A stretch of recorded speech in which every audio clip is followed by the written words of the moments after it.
Let's begin with the problem almost every learner knows. You understand English when you hear it. You recognize words when you read them. You watch videos, you learn new vocabulary, and you think, yes, I know this word. But then, someone asks you a simple question in English, and suddenly, nothing. The word is somewhere in your head, drinking tea, hiding behind a curtain, refusing to come out. A very rude word, honestly. Very rude. But here's the good news. This does not mean your English is bad. It means many of your English words are still passive. You can recognize them, but they are not ready for speaking yet. They are not mouth ready. And that difference matters a lot. Because speaking is not only about knowing English, it's about using English quickly, under pressure, with real people, real thoughts, and sometimes a brain that suddenly behaves like an old computer from 2007. In this episode of Word Nerds, we're going to talk about how to move English from your head into your mouth. We'll use real research, real learner problems, practical teacher advice, and my own experience as a learner. Because I know this feeling. You have words, you have thoughts, you are not empty. You just need a better path for English to come out. So today, no scary plan, no just speak more advice. We'll make it simple. Small actions, real life, words you can actually use. Welcome to Word Nerds. Let's make English feel less stuck and much more speakable.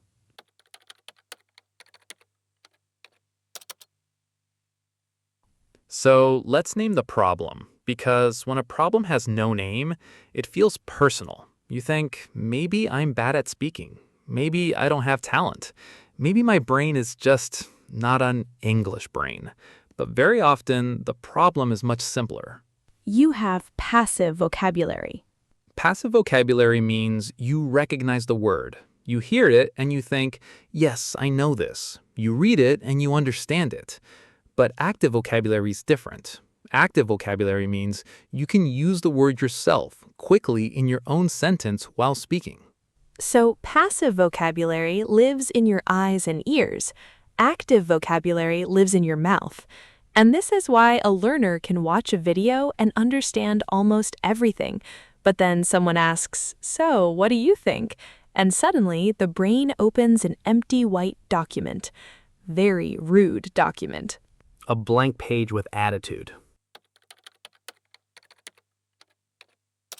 And this is why I know this word can be a little dangerous, because there are different levels of knowing. Let's take the word effort. Maybe you know the translation. Good. But can you say, I'm making an effort? It takes effort. She put a lot of effort into this project. He made no effort to explain it. Learning English takes effort, but it should not feel impossible. That is active vocabulary, not just meaning, use. And notice what happened there. We did not only learn the word effort alone. We learned the word with its little family of phrases. Make an effort. Put effort into something. Take effort. A lot of effort. No effort. These phrases are like small, ready-made roads. When you speak, your brain does not need to build the whole sentence from mud and panic. Mud and panic is a very accurate description of speaking sometimes. Professional linguistic term. Obviously. But this changed a lot for me as a learner. New words started to appear in my speaking only when I learned them deeply. Not only what does it mean, but where do people use it? What words come with it? Is it formal? Is it emotional? Can I use it about work, relationships, daily life? That is when a word starts feeling available, not like a word in a dictionary, like a tool in your hand. So if you recognize many English words but still cannot use them, you are not failing. You're just standing between two stages. Stage 1, I understand this word. Stage 2, I can use this word. And the bridge between them is practice with examples, phrases, situations, and repetition. So today, when you learn a new word, don't ask only what does it mean. Ask, how can I use this word today? Can I use it in a sentence about my work, my plans, my mood, my family, my day? Because a word becomes active when it becomes connected to your real life. And that's our first big memory line. A word is not truly yours until it can come out of your mouth. And now, the next question is, how do we help words come out? This is where research becomes useful. Not scary, not academic, not dusty library energy. Useful. Research on language learning gives us a simple message. Speaking does not grow from one magic activity. It grows from a system. You need input, you need output, you need interaction, you need feedback, and you need repetition. That already sounds less scary when you say it like that. Good, because in normal human language, it means this. You need English coming in, you need English going out. You need someone or something to respond. You need small corrections, and you need to meet the same words again and again until they stop feeling like strangers. So first, input. That means listening and reading. But for speaking, listening is especially powerful because your mouth cannot copy English your ears have never heard. You need to hear how people actually say things. Not only the words, but the rhythm, the little pauses, the phrases, the melody. If you only learn from written lists, your brain may know the word, but your mouth does not know the movement. It's like reading about swimming. Useful? Maybe. But at some point, you need water. And for speaking, the water is real spoken English. Videos, podcasts, conversations. Simple native content. English with subtitles. Anything your brain can understand enough to follow. Then comes output. Output means you produce English, you speak, you write, you try to express a thought. And this is important because speaking shows you what's missing. You may think, I know this word, but when you try to use it, your brain says, interesting, we do not know how to build this sentence. Very dramatic brain. A little honest, though, because that moment is useful. That gap tells you what to practice next. Then, interaction. Interaction means English is not only in your head. It moves between you and someone else, a teacher, a friend, a speaking club, AI, even a comment section. When someone answers you, asks a follow-up question, or doesn't understand you, your brain wakes up. Sometimes too much. True, but gently waking up is good. Then feedback helps you improve, not correction of every tiny mistake. That's how confidence goes to a small dark cave. Useful feedback is simple. You speak first, then you fix one or two important things, then you say it again better. And finally, repetition. Because fluency is not built by meeting a phrase once. You need to hear it, say it, change it, and use it again. So research is not telling you study harder. It's telling you something more hopeful. Create small cycles. Hear English, use English, get a response, fix one thing, repeat. That's the speaking machine. Not glamorous, very effective. And now let's make this machine real. Because one of the easiest places to start is listening, but not listening like a sleepy sofa, listening like a future speaker.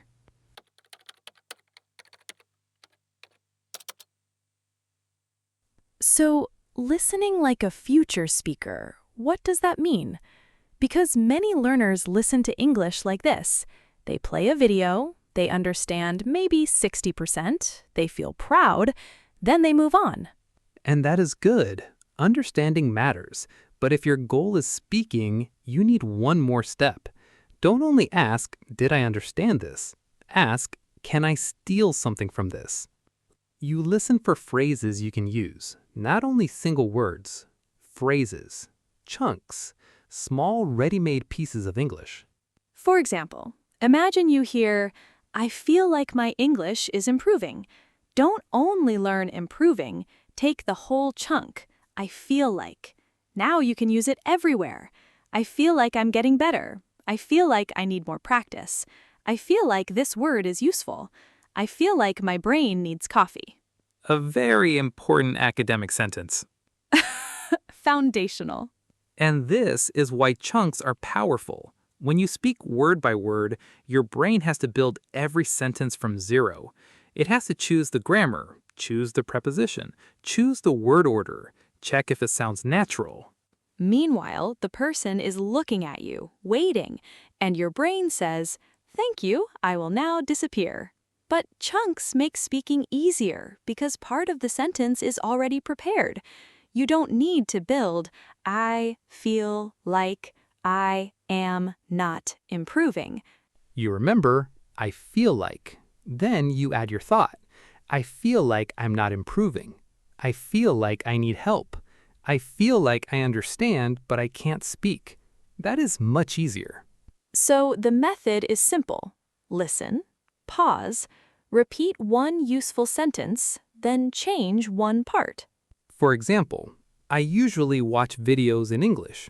I usually watch movies in English. I usually watch cute animal videos in English because my brain deserves joy. It does. And here is the important part. Don't choose difficult sentences. Choose sentences you can imagine using today. At work, in a message, in a speaking club, with AI, while talking to yourself. Because the best sentence is not the most impressive sentence. The best sentence is the sentence that becomes yours. So when you listen, collect little speaking tools. I feel like. The main reason is. It depends on. What I mean is. For example, I'm trying to say that. These phrases keep you speaking when your vocabulary gets nervous. They are small bridges. And when English gets stuck, a bridge is more useful than a dictionary. Next, we'll make the whole world help you build those bridges, because your environment can either fight your English or quietly train it every day.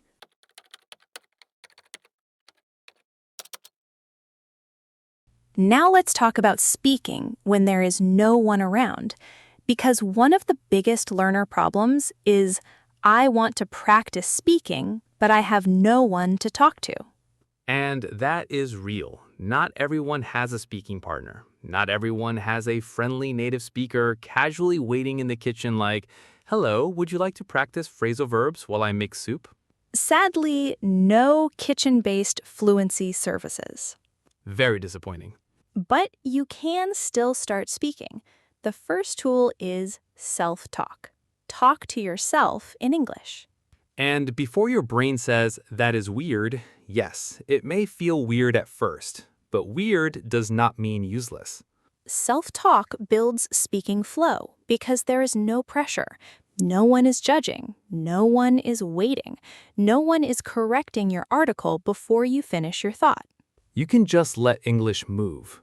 And the key word here is flow. Not perfection, flow. Say simple things while you live your normal life. When you make coffee, "Okay, I need coffee. I'm tired. Where's my cup? This cup is clean. Good. Small victory." When you cook, "I need onions. I don't have onions. Great. My dinner has changed its personality." When you walk, "It's cold today. I should have taken the warmer jacket. I always do this. Why am I like this?" Very deep English. Very human English. And it can be half English, half your language. That is not failure. That is a bridge.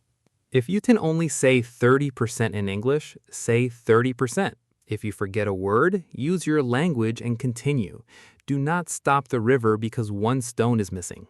The goal is to teach your brain, English can come out of my mouth.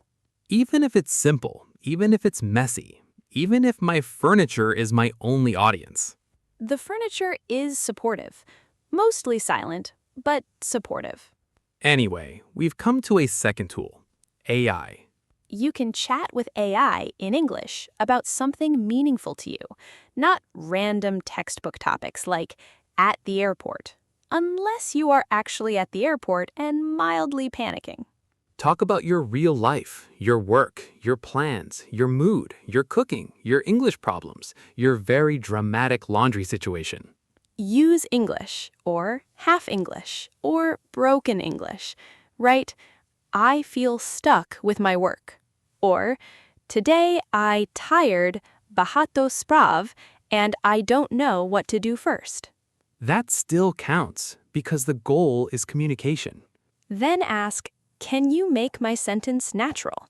So if you write, my English not moving, AI can give you, I feel like my English isn't improving. Then repeat it aloud. I feel like my English isn't improving. One more time. I feel like my English isn't improving. Now, this sentence is not only something you saw, it has gone through your mouth. That matters. You can also ask, can you ask me follow-up questions? Can you correct only one important mistake? Can we practice this conversation slowly? So, self-talk gives you flow. AI chat gives you response. Together, they help you practice even when you are alone. Broken English that comes out is more useful than perfect English that stays locked inside. Start small. 2 minutes of self-talk, 1 AI message, 1 better sentence repeated aloud. That's enough for today. Not glamorous, not dramatic. But this is how speaking becomes normal. And once that feels normal, it's time for the next step. Real people.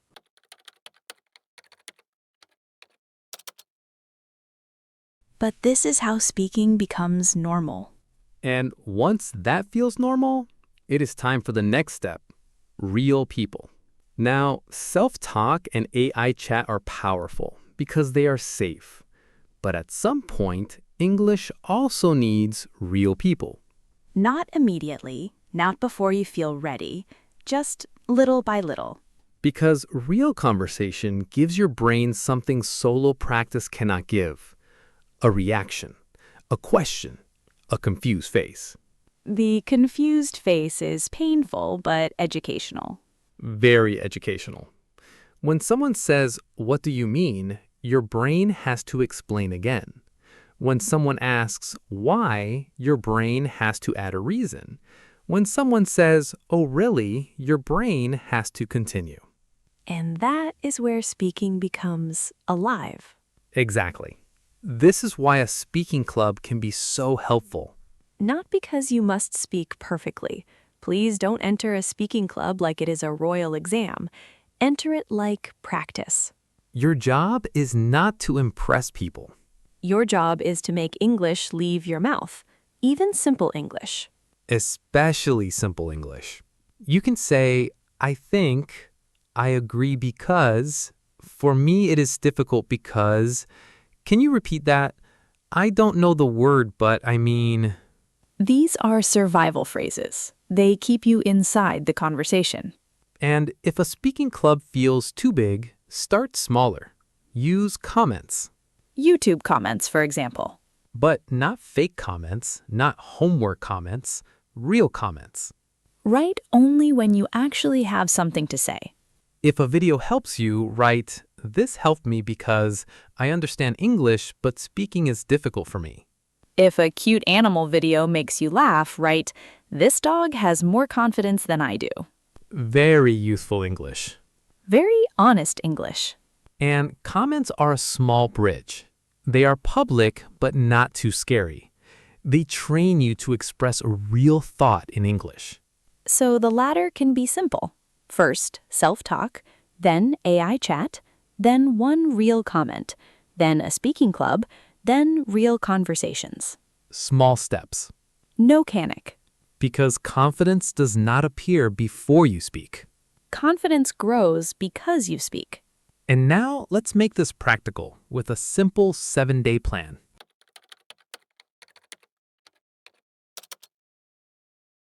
So now let's make this very practical. Not change your whole life by Monday. No, a tiny 7-day start. And this is not 7 random tasks. Each day adds one small habit to the routine. By the end of the week, you have a simple daily system for speaking. Day 1. Change one thing to English. Your phone, one app, YouTube, Netflix, anything, just one. Let your brain meet English in normal life. Day 2. Add 10 minutes of English YouTube with English subtitles. Choose something easy enough. A lesson, a vlog, cooking, animals, daily life. Your goal is not to understand every word. Your goal is to stay with English. Day 3. Add deep word learning. Start with 3 words a day, not 20 words badly. 3 words well. For each word, learn one phrase and make one sentence about your real life. For example, I'm making an effort. I feel more confident. This video is useful for me. Make this a daily habit. If you cannot learn new words one day, just repeat the words you already learned. Day 4. Add 2 minutes of self-talk. While making coffee, while walking, while cleaning, say simple things. I need this. I don't know where it is. I'm tired today. This is boring, but I'm doing it. Day 5. Add 1 AI chat in English. Or half English. Ask about something real, your work, your mood, your plans. Then ask, can you make my sentence more natural? Repeat one better sentence aloud. Day 6. Add 1 real comment in English. Not because you must, because you have something to say. Simple is enough. This helped me because speaking is difficult for me. Day 7. Record 1 minute. Answer this question. How am I improving my English? Listen once, choose one sentence you like, keep it. That is it. No heroic suffering, no 7 notebooks, no language learning circus with 5 flaming dictionaries. Please, no flaming dictionaries. The real goal is simple. Small English moments every day. Because if you understand English but cannot speak, the answer is not shame. The answer is movement. Move words from your eyes and ears into your mouth. Move English from lessons into your life. Move from I know this word To I can use this word. and remember the big line from today. A word is not truly yours until it can come out of your mouth. So today, let one sentence come out. In the comments, write, I want to speak English because... It can be simple, it can be imperfect, but let English leave your head today. Keep practicing. And we'll see you in the next episode. Bye.